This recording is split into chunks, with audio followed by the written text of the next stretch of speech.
First topic ఒకసారి చూద్దాం. First topic is about Karnataka Congress. So yes, Karnataka కాంగ్రెస్లో అంతర్యుద్ధం ఆల్రెడీ మొదలైనట్టే కనిపిస్తోంది. ముఖ్యంగా ఇటు సీఎం పీఠం కోసం ఇద్దరు నేతల మధ్య కూడా పోరు కనిపిస్తోంది. సీఎం పీఠ ఇటు నాదంటే నాదేనంటూ ఓవైపు సీఎం సిద్ధరామయ్య తెగేసి చెప్తుంటే, కాదు ఇప్పటికైనా నాకు ఛాన్స్ ఇవ్వాలని డిప్యూటీ సీఎం డికే శివకుమార్ పట్టుబడుతున్నారు. సీఎం సీట్ కోసం సీనియర్ల పంచాయతీతో కాంగ్రెస్ హైకమాండ్కు పెద్ద తలనొప్పిగా మారిందని చెప్పుకోవాలి. ఇద్దరిని అసలు ఎలా సముదాయించాలో తెలియని అయోమయ స్థితిలో హస్తినాపురంలో అధిష్టానం అల్లాడిపోతున్నట్టుగా అర్థమవుతోంది. ఈ క్రమంలో ఇటు సీఎం అండ్ డిప్యూటీ సీఎం ఇద్దరూ కలిసి బ్రేక్ఫాస్ట్ మీటింగ్ నిర్వహించుకోవడం ఇప్పుడు చర్చనీయాంశంగా మారింది. మరి అసలు ఈ మీటింగ్లో ఏం చర్చించుకున్నారు? సిద్ధరామయ్య డీకే అసలు ఏ నిర్ణయానికి వచ్చారు?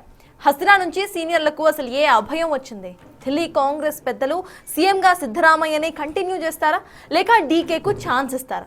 కర్ణాటక కుర్చీల ఆటలో జోకర్ అసలు ఎవరికి అండ్ ఢోకా ఎవరికి అనేది will discuss about it. So yes sir, ఇటు కర్ణాటకలో కాంగ్రెస్ ప్రభుత్వం వచ్చినప్పటి నుండి ఫ్రమ్ దాట్ పాయింట్ అసలు సీఎం ఎవరవుతారు అనే ఒక కన్ఫ్యూజన్ దగ్గర నుండి హాఫ్ అండ్ హాఫ్ ఉంటుంది అని అప్పుడే మనం మాట్లాడుకున్నాం, అప్పుడే ప్రెడిక్ట్ చేసిన సందర్భాలు సైతం ఉన్నాయి. అయితే ప్రెసెంట్ సేమ్ అదే సిచ్యువేషన్ మనం చూస్తున్నాము వీళ్ళిద్దరి మధ్య.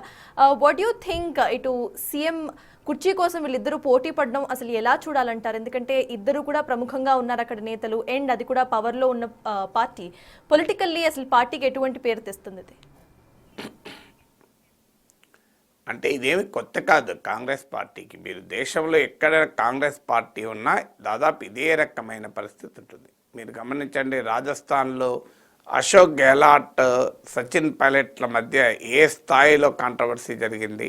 సచిన్ పైలట్ తిరుగుబాటు, ఆయన సక్సెస్ కాలేకపోయాడు, కానీ రాజస్థాన్ కాంగ్రెస్ చివరికి ఎన్నికల్లో ఓడించడానికి దారితీసింది. తర్వాత మీకు మధ్యప్రదేశ్లో కమల్నాథ్కు జ్యోతిరాదిత్య సింధియా మధ్య ఇదే పంచాయతీ. నెంబర్ 1, నెంబర్ 2ల మధ్య కాంగ్రెస్లో ఎప్పుడూ వివాదం ఉంటుంది. ఈ కాంగ్రెస్ పార్టీ స్వభావం అది. సో కమల్నాథ్ జ్యోతిరాదిత్య సింధియాల వివాదాన్ని హైకమాండ్ సమయానికి పరిష్కరించకపోవడం వల్ల కాంగ్రెస్ పార్టీ చీలిపోయింది. జ్యోతిరాదిత్య సింధియా వెళ్ళి కేంద్రంలో బీజేపీ ప్రభుత్వంలో మంత్రి అయ్యాడు. బీజేపీ ప్రభుత్వం అధికారంలోకి వచ్చింది. తర్వాత బీజేపీ మరోసారి అధికారంలోకి కూడా వచ్చింది. సో ఇది రెండవ ఉదాహరణ. మూడవ ఉదాహరణ హిమాచల్ ప్రదేశ్. హిమాచల్ ప్రదేశ్లో కూడా సుఖేందర్ సింగ్ సుక్కుకు వ్యతిరేకంగా ప్రతిభా సింగ్, ఆమె కుమారుడు విక్రమాదిత్య కొంత ప్రయత్నాలు చేసినా అది సక్సెస్ కాలేదు. కానీ ఈలోగా 6 ఎమ్మెల్యేలు కాంగ్రెస్ నుంచి జారిపోయారు. ప్రభుత్వం అయితే నిలబడింది, కానీ కాంగ్రెస్ పార్టీ 6 ఎమ్మెల్యేలు కోల్పోయింది. సో తెలంగాణలో మనం ఇప్పటికీ కూడా చూస్తున్నాం, రేవంత్ రెడ్డి రేవంత్ రెడ్డికి వ్యతిరేకంగా కాంగ్రెస్ సీనియర్లు ఈవెన్ పీసీసీ ప్రెసిడెంట్ అయిన రోజు నుంచి ముఖ్యమంత్రి అయ్యే వరకు పోటీ పడ్డారు. లాస్ట్కు అనివార్యమై రేవంత్ రెడ్డిని ఒప్పుకోక తప్పలేదు. ఇప్పుడు కాస్త మీకు అలా నివురుగప్పిన నిప్పులాగా ఉంది. ఏమాత్రం అవకాశం వచ్చినా ఎలా ఉండేదో మనం చెప్పలేము. జూబ్లీ హిల్స్లో కనుక కాంగ్రెస్ ఓడిపోతే రేవంత్ పైన ఆయుధాలు పట్టుకొని ఇప్పటికే సీనియర్లు తిరుగుతుండేవారు. సో అందువల్ల కాంగ్రెస్ పార్టీ ఎక్కడ అధికారంలో ఉన్నా ఈ నెంబర్ 1, నెంబర్ 2 పంచాయతీ ఉంటుంది. ఛత్తీస్గఢ్లో భూపేష్ బాగలే, కేపీ సింగ్దేవ్ల మధ్య ఇలాంటి పంచాయతీ ఉంది. చివరకు బీజేపీ ఓడిపోయింది. పంజాబ్లోనైతే ఇంకా దారుణంగా దెబ్బతిన్నది. కెప్టెన్ అమరేందర్ సింగ్, సిద్ధుల మధ్య పోటీ, దాంట్లో మళ్ళీ సునీల్ జాఖర్ లాంటి వాళ్ళు చేరడము, అల్టిమేట్గా చరణ్జీత్ సింగ్ చెన్నీని ముఖ్యమంత్రి చేయడము, ఫైనల్గా 4 స్తంభాల ఆటలో 4 కలిసి కాంగ్రెస్ పార్టీని రబీ నదిలో, సట్లెజ్ నదిలో, బియాస్ నదుల్లో, చుట్టుపక్కల ఉన్న అన్ని రాష్ట్రాల నదుల్లో కలిపేశారు. సో అందువల్ల this is nothing new for the Congress. కానీ unfortunately Congress is not learning a lesson. So lesson ఏంటి? హైకమాండ్ అసెప్ట్ చేసుకోలేకపోతుంది. హైకమాండ్ ఒక ప్రిన్సిపల్ పైన ఉండలేకపోతుంది. ఒక హైకమాండ్కి ఒక స్ట్రాటజీ, ఒక విజన్. ఇప్పుడు న్యూ జనరేషన్ ఆఫ్ లీడర్షిప్కు ట్రాన్స్ఫర్ చేయాలా, కమ్ వాట్ మే. ఇప్పుడు మీకు బీజేపీలో చూస్తే వసుంధరా సింధియాని పక్కకు పెట్టారు, రాజస్థాన్లో కొత్త నాయకత్వాన్ని తీసుకొచ్చారు.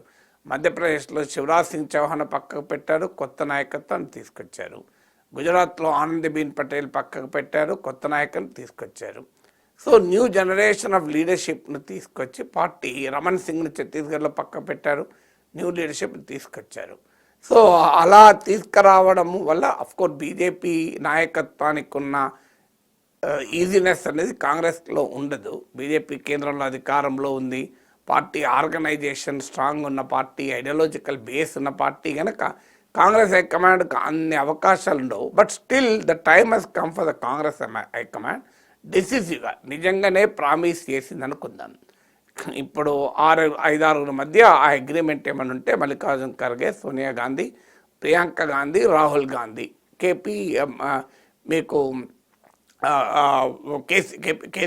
కేసీ వేణుగోపాల్, ఈ 5 మధ్యలో ముందటనే జరగాలి. సో ఈ 5 ముందటైతే నిజంగానే జరిగి ఉంటే చాలా సింపుల్ సొల్యూషన్. డీల్ అంటూ కుదిరి ఉంటే ఇమీడియట్గా డీకే శివకుమార్ చీఫ్ మినిస్టర్ చేయాలి.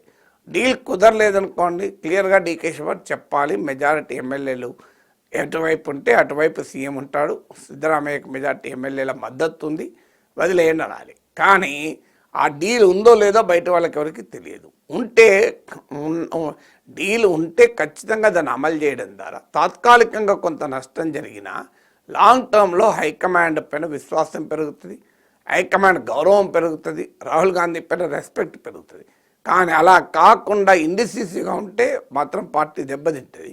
చూస్తుంటే ఇప్పుడు వస్తున్న ఇన్ఫర్మేషన్ ఏంటంటే కాంగ్రెస్ హైకమాండ్ కాస్త అసెప్ట్ చేసుకుని సిద్ధరామయ్య, శివకుమార్లను కలిపింది, బ్రేక్ఫాస్ట్ మీటింగ్ అయింది, ఈవెన్ అగ్రిమెంట్ కూడా కుదిరింది అని వార్తలు వస్తున్నాయి. ఎంతవరకు అమలవుతో చూడాలి. 2026 మార్చ్ వరకు సిద్ధరామయ్య ఉంటాడు. ఆ తర్వాత ఆయనకు హానరబుల్ గౌరవప్రదమైన వీడ్కోలు పలికి ఎన్నికలకు ముందు మీకు మే 2028లో మళ్ళీ ఎలక్షన్స్ ఉంటాయి. సో 3 years సిద్ధరామయ్య ఉంటాడు, లాస్ట్ 2 years శివకుమార్ ఉంటాడు. సో అప్పటిదాకా బడ్జెట్ ప్రవేశపెడతాడు సిద్ధరామయ్య రికార్డు స్థాయిలో. అలాగే దేవరాజ్ అర్స్, కర్ణాటక మాజీ ముఖ్యమంత్రి, నెలకొల్పిన లాంగెస్ట్ సర్వింగ్ సీఎం అనే రికార్డు కూడా బద్దలు కొడతాడు. జనవరిలో ఆ రికార్డు దాటిపోతాడు సిద్ధరామయ్య. సో అప్పటిదాకా డీకే శివకుమార్ కర్ణాటక స్టేట్ కాంగ్రెస్ చీఫ్గా ఉంటాడు. ఆయన వర్గానికి మరిన్ని మంత్రి పదవులు కూడా లభించవచ్చు. ఇలాంటి ఏదో ఒక అగ్రిమెంట్ కుదిరింది అంటున్నారు. But nobody nose till the last minute. ఎందుకంటే కాంగ్రెస్ పార్టీ ఏంటంటే సిద్ధరామయ్యను కనుక డిస్టర్బ్ చేస్తే గాయపడిన సిద్ధరామయ్య ప్రమాదకరంగా మారవచ్చు. డీకే శివకుమార్ కాదంటే తిరగబడ్డ లాయలిస్టు వల్ల ప్రమాదం ఉండొచ్చు.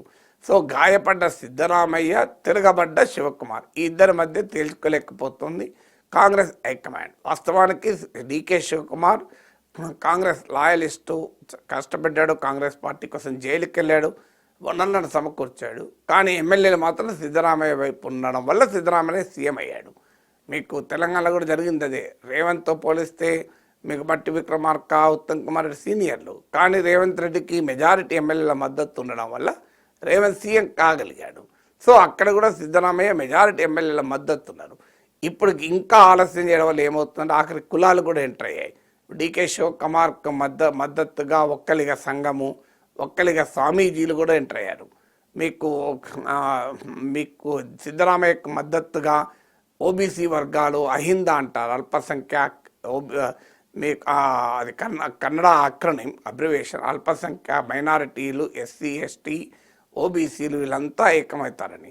ఈలోగా జి పరమేశ్వర నాకు కావాలంటున్న ఆయన దళిత్, ఆయన కానీ సతీష్ జార్కిహోలీ కానీ వీళ్ళిద్దరూ కూడా సిద్ధరామయ్య అనుచర వర్గం. తాను ముఖ్యమంత్రి పదవి వదులుకోవాల్సి వస్తే శివకుమార్ కాకుండా తన వారిని చెయ్యాలి అనేది సిద్ధరామయ్య ప్లాన్గా కనబడుతుంది. ఈలోగా వారు దళిత్ కార్డును ప్రయోగిస్తున్నారు.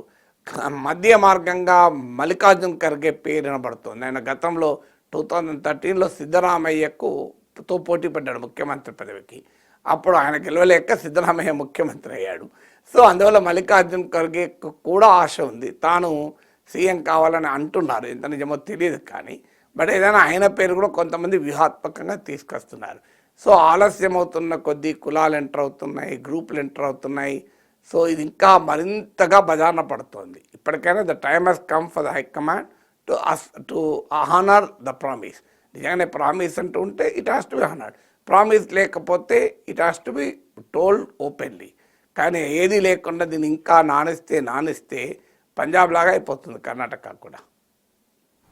అయితే సార్, సో ఒకసారి ప్రజల గురించి కూడా ఆలోచిద్దాం. అంటే ఓటు వేసి గెలిపించిన వాళ్ళ గురించి కూడా ఆలోచించాలి కాబట్టి ఇటువంటి డిస్కషన్ అంటే సీఎం కుర్చీ కోసం వీళ్ళిద్దరు గొడవ పడుతున్నారనే డిస్కషన్ కానివ్వండి, లేకపోతే మధ్యలో సీఎం మారుతారు అనే ఒక డిస్కషన్ రావడం కానివ్వండి, ప్రజల్లో కాంగ్రెస్ మీద ఎట్లాంటి ఇంపాక్ట్ తీసుకొస్తుంది అనుకోవాలి? అంటే కాంగ్రెస్ అనే కాదు, బీజేపీలో కూడా అలాగే మారారు కదా. కర్ణాటకలో బీజేపీ బీజేపీ అధికారంలో ఉన్న సమయంలో కూడా ఇలాగే ముఖ్యమంత్రులు మారారు.